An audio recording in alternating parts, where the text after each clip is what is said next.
Boa noite! Eu sou a Tayane e vamos nas pegadas? Hoje nós vamos falar sobre a depressão por conta da decepção consigo mesmo. Experiências de Pedro quando os baixos da vida nos ameaçam a sucumbir. A vida é feita de altos e baixos. Muito já se leu sobre isso, e esta máxima é universal, ou seja, está presente na vida de todas as pessoas, independente de idade, sexo, grau de instrução ou condição financeira.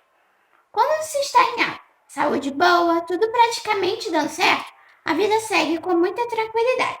Quando se está em baixa, as dificuldades ganham contornos de tragédia e tudo fica cada vez mais difícil. Hoje tomaremos como exemplo um episódio que aconteceu com Pedro, mas antes é importante entender algumas variáveis sobre a depressão.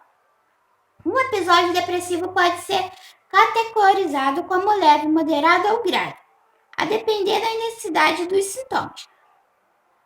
Alguns dos indícios da doença são ansiedade, alterações do apetite, de peso e do sono, dor crônica, agitação ou lentificação motora, fadiga ou perda de energia, sentimentos de inutilidade ou de culpa, dificuldade de concentração e de tomar decisões. E nos casos mais graves, pensamentos de morte, ideação suicida. Como estamos estudando um acontecimento na vida de Pedro, é possível perceber que trata-se de um caso típico de depressão moderada, seguida de senso de inutilidade e culpa. Encontramos esse episódio em Lucas 22, do versículo 54 ao 62. Pode ter afirmado com muita convicção de que estaria disposto a ir com Jesus para a prisão ou para a morte, Lucas 22, 33, o apóstolo Pedro se vê num momento bastante desafiador, em que sua convicção de outrora acabou se transformando numa fraqueza e covardia sem tamanho. Ele se vê acuado e por 3 vezes nega que tem alguma relação com aquele que estava sendo preso e torturado, seguindo Jesus de longe.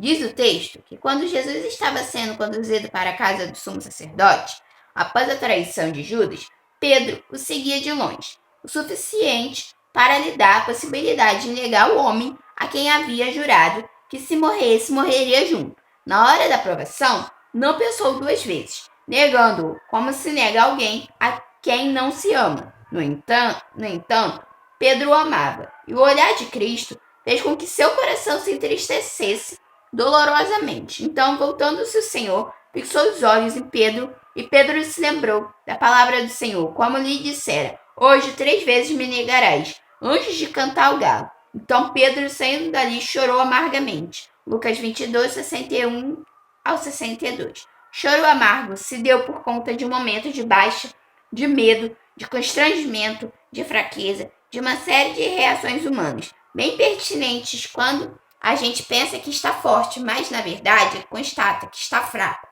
Esse choro revela tanto a Pedro como a nós mesmos o quanto somos vulneráveis. Pedro, ao afirmar a Jesus que iria até a morte com ele, criou dentro de si a ideia de que seria o discípulo, acima de qualquer coisa, uma espécie de amigo perfeito, que jamais o abandonaria, e certamente ele acreditava piamente nisso. Só que fracassou. Não sabia o apóstolo que nem sempre somos tão fortes assim.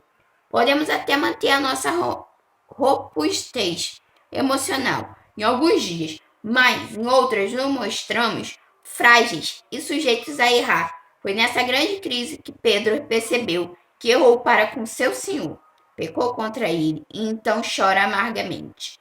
A inutilidade e a culpa de Pedro. Em João 21, encontramos o momento mais marcante que Pedro teve na vida, quando Jesus o encontra pela primeira vez após o episódio da traição. Mas antes mesmo do encontro propriamente dito, numa expressão que não chama muita atenção, vale destacar uma frase de Pedro que revela o quanto seu coração estava quebrado. A frase está no versículo 3, que diz: vou pescar. Pedro estava se referindo a peixes, logicamente, só que ele já havia abandonado essa profissão por conta de uma outra pescaria que ele fora convocado, a de pessoas para Jesus. Em Mateus 4, do 18 ao 20, Pedro havia deixado as redes para ser, mediante convite do mestre, pescador de homens. Daí para frente foram momentos de discipulado autêntico com Jesus, longas viagens, convivência intensa, observação de sinais e maravilhas, muitos erros, muitos acertos, tudo capaz de construir no coração de Pedro uma paixão muito grande por Jesus e pelo seu reino. Só que por conta de um momento de baixa, de um vacilo, de um pecado, Pedro simplesmente tropeça, sente muito e volta a ser pescador de peixes. Ou seja, ele volta ao mesmo lugar de onde tudo começou na sua relação com Jesus. Era pescador de peixes, tornou-se pescador de homens, mas por conta do sentimento de inutilidade e culpa, voltou a ser pescador de peixes. Sua tristeza foi tão aguda que o fez abandonar o maior projeto de sua vida. Depressão, leve ou moderada, também é perigosa. Sentimentos semelhantes aos de Pedro podem trazer riscos sérios à saúde emocional das pessoas. Precisamos estar atentos. Muitas vezes achamos que alguns motivos são banais e não damos a devida atenção aos sintomas, achando que aquilo é uma bobagem. Na verdade, o que pode ser besteira para uns são motivos graves para outros. Vai desde a perda de um objeto de valor estimativo, que não necessariamente possui alto valor monetário, a opinião de alguém, a morte ou perda de um bicho de estimação, a chegada da aposentadoria até a perda do emprego, a decisão pelo divórcio, a mudança de cidade ou morte de um ente querido. Sem falar dos pecados que cometemos que alguns acham que são pequenos, mas que podem gerar muita culpa diante de Deus.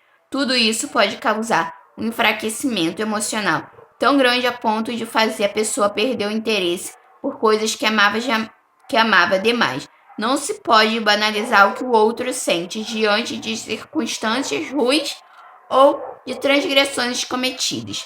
A sensibilidade de Jesus. Quando lemos sobre o encontro de Jesus com Pedro, em João 21, vemos o quanto Jesus estava atento à condição de Pedro.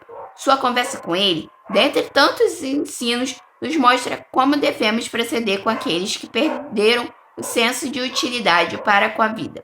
Ao invés de menosprezar a tristeza de Pedro, dizendo coisas do tipo "pare de besteira", ou de repreendê-lo com palavras severas sobre sua traição e seu abandono da missão, Jesus, em uma refeição com ele e os outros, conversa calmamente e trabalha o amor que ele, Pedro, tinha em seu coração pelo seu mestre. Não era um amor perfeito, e Jesus sabia muito bem disso. O nosso mestre não esperava dele um amor magistral, sem falhas, mas sim um amor capaz de cumprir a missão, mesmo se alguma falha viesse a ocorrer. Um amor capaz de cuidar das pessoas que ele pescaria ao longo da sua carreira de ministro do Evangelho. O cuidado de Jesus para com Pedro mostrava o quanto ele não se ofende com a nossa humanidade. Ele sabe muito bem quem somos e, como diz o apóstolo Paulo em Romanos 7, dos 18 ao 20, que o bem que queremos fazer muitas vezes não fazemos, porém o mal que não queremos fazer é isso que fazemos. Podemos nos entristecer com as nossas falhas, mas não precisamos adoecer por causa delas. Afinal, conhecemos a verdade que liberta. Ela se chama Jesus Cristo, o mesmo que foi traído por Pedro, mas que o libertou da culpa e da inutilidade para o seu reino. Depois desse encontro maravilhoso em Atos dos Apóstolos, encontramos o mesmo Pedro pregando e quase 3.000 pessoas se convertendo. Podemos observar em Jesus uma preciosa dica sobre como devemos tratar alguém com os sintomas de uma depressão leve ou moderada. Repare que Pedro não estava prostrado numa cama sem energias para trabalhar. Ele não sofria de uma depressão severa, porém estava desanimado e havia desistido de sua missão. Devemos perceber que Jesus chega com carinho, com muito amor, focando no futuro, no potencial de Pedro e não no que havia acontecido e nem nas suas limitações. Assim, podemos proceder com aqueles que sofrem este tipo de mal. Para pensar e agir, os altos e baixos são comuns a todas as pessoas. As tristezas oriundas dos momentos de baixo também são bem pertinentes. Muitas delas fazendo a pessoa perder o gosto por coisas importantes. Você seria capaz de compartilhar com o grupo alguma vivência neste sentido e como conseguiu superá-la? caso tenha conseguido. Outra boa pergunta: o que verdadeiramente ofende o coração de Deus? Pecado ou pecador? Justifique sua resposta para o grupo. Faz muito bem entender o que a tristeza pode provocar na vida de uma pessoa, ainda que seja uma reação natural. Faz bem também entender como Deus olha para as pessoas e o que Ele está disposto a fazer por elas através de nós. Precisamos crer que, se soubermos lidar com essas demandas, seremos instrumentos poderosos de ajuda.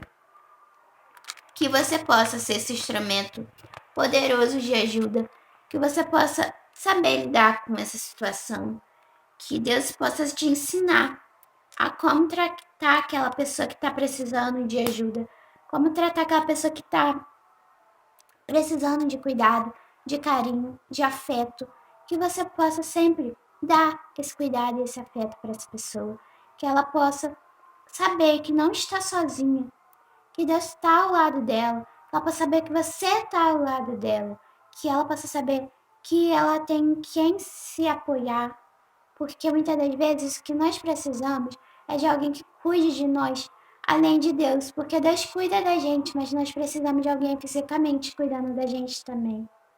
Então, que você possa cuidar dessa pessoa, seja um familiar, seja um amigo, seja um colega, seja quem for, mas se ele te pediu ajuda, é porque ele sabe que pode contar com você. Então, seja esse instrumento de Deus na vida dessa pessoa, seja esse instrumento que vai levar ao coração dessa pessoa que ela está necessitando. Seja instrumento de Deus, seja bênção no lar dessa pessoa, porque através disso eu creio que essa pessoa vai melhorar e um dia ela vai lembrar que foi Deus que a curou e que foi você que teve ali ao lado dela, porque você pode não passar por o que ela está passando, pode nunca ter passado, mas eu sei que você pode um dia vir a passar e essa pessoa pode ser a mesma pessoa que precisou de você lá atrás e aí ela pode fazer o que você fez por ela. Ou não, ou Deus colocar uma outra pessoa para que cuide de você. Então medite e creia que o melhor de Deus ainda está por vir na sua vida, na sua família, na sua casa. O amanhã está nas mãos do Senhor. O amanhã está nas mãos de Deus. Então, confia hoje, entrega hoje, que o amanhã Deus já está preparando para a sua vida e para a vida dessa pessoa. Basta você crer que Deus, Ele é o Deus que está cuidando de cada situação da sua vida, de cada área da sua vida, que você peça a Ele, Senhor, eu sou tão falho, eu sou tão pecador, mas eu creio no que Tu podes fazer na minha vida. Eu creio que o que o Senhor tem para fazer na minha vida é muito maior do que qualquer problema e que o Senhor é maior que todos os problemas que eu tenho vivido, que o Senhor é o Deus que está cuidando de mim, que o Senhor é o Deus que tem cuidado de mim desde o ventre da minha mãe.